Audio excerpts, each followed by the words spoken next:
ভাই ভাই তুই একটু বস, আমার যে টয়লেট পেয়ে গেছে, আমি আসছি। হ্যাঁ আরে ভাই, তুই তো এইমাত্র এলি, এসে টয়লেট করলি, আবার টয়লেট পেয়ে গেল তোর। আরে জাস্ট বস না, তুমি তো, আমি যাবার আসবো। আরে তোর না যত সব, যা যা বাবা, এই টাইমে কি আবার ফোন করে? না ধরবো না, থাক। যা বাবা, আবার ফোন আসছে। এই ছেলেটা যে কোথায় গেল? না, কাজের ফোন হতে পারে, একবার ধরে দেখি। হ্যালো আহ ভাই কি যে শান্তি, তোকে বলে বোঝাতে পারবো না। ভাই, তোকে কে ফোন করেছিল?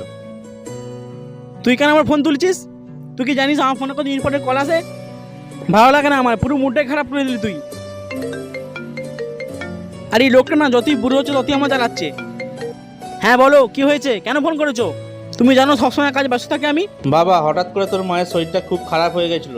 তোর বন্ধু ঠিক টাইমে টাকা না পাঠালে তোর মাকে আর বাঁচানো যেত না। ভাই ভাই তুই আমায় ক্ষমা করে দিস, তোকে ওইভাবে বলাটা ঠিক হয়নি। আজ তুই আমার বাবার ফোনটা তুলে আমার মায়ের অসুস্থতার জন্য টাকা না পাঠালে তাহলে আমার মাকে আজ আর বাঁচানো যেত না। আমাকে ক্ষমা করে দিস ভাই। আরে ভাই শোন, তোকে একটা কথা বলি, জীবনে যাই হয়ে যাক কখনো বাবা মাকে অবহেলা করবি না রে ভাই। আরে ভাই, তুই তো আমার বন্ধু, ক্ষমা করার কি আছে? তুই যদি ভুল পথে যাস, তোকে ঠিক করা তো আমারই দায়িত্ব।